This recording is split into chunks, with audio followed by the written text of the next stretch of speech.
14ই জুলাই শেখ হাসিনা যখন আন্দোলনকারীদেরকে রাজাকারের নাতিপুতি আখ্যা দেয়, তারপর থেকেই মূলত আন্দোলনটা অনেক বড় করে শুরু হয় এবং দানা বাঁধে। এবং ওই দিন রাতেই আমরা যখন বিশ্ববিদ্যালয়ে অবস্থান করি, এরপরে আমরা চলে যাওয়ার পরে রাতে 2টার দিকে কিন্তু ছাত্রলীগ আবার ক্যাম্পাসে ঢুকে এখানে একটা মহড়া দেয়, শিক্ষার্থীদের বিরুদ্ধে বিভিন্ন স্লোগান দিতে থাকে। এবং সেদিন রাতে তৎকালীন ভিসি মাকসুদ কামাল এবং ছাত্রলীগের নেতৃবৃন্দ একই সাথে তারা পরিকল্পনা নেয়।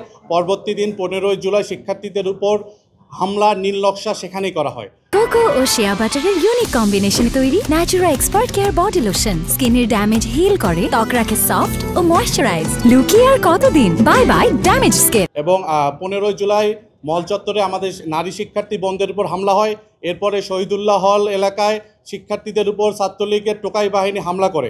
সেই জায়গায় আমরা বিশ্ববিদ্যালয় শিক্ষার্থীদের নিরাপত্তায় আমরা সেখানে চাঙ্কারপুলে অবস্থান নেই। আমরা বাইরে থেকে লজিস্টিক সাপোর্ট নিয়ে আসার চেষ্টা করি। যে সকল সিএনজি ড্রাইভারের মাধ্যমে আমরা হয়তো লজিস্টিক সাপোর্টে কিছু লাঠিসোঁটা নিয়ে আসাই, সেই সিএনজি ড্রাইভারকেও তারা হামলায় তাকেও রক্তাক্ত করে। এবং এরপরেই কিন্তু শহীদুল্লাহ হল থেকে ছাত্রলীগকে বের করে দেওয়া হয়। এরপরে ঘটনা আপনারা জানেন যে 16ই জুলাই যখন আমরা শহীদুল্লাহ হলের সাইডে থেকে শহীদ মিনারে আন্দোলন করি, সেই সময়েও ছাত্রলীগের গুন্ডা বাহিনী টিএসসিতে অবস্থান করে। তাদের বিভিন্ন ছবিতে তাদের হাতে দেশীয় অস্ত্র দেখা গিয়েছিল।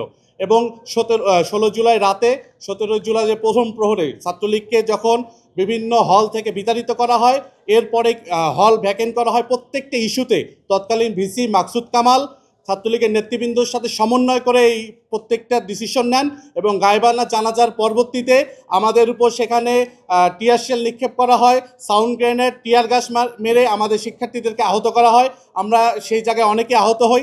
এরপর থেকেই সন্ধ্যাবেলায় 6টায় হল ভ্যাকেন্ট করার সিদ্ধান্ত হয়। পরবর্তীতে এই প্রত্যেকটা ইস্যুর সাথেই যে ভিসি মাকসুদ কামাল, স্বৈরাচার খুনি শেখ হাসিনা এবং ছাত্রলীগ নেতৃবৃন্দ জড়িত থাকার বিষয়ে আমরা আজকে জবানবন্দি দিয়েছি।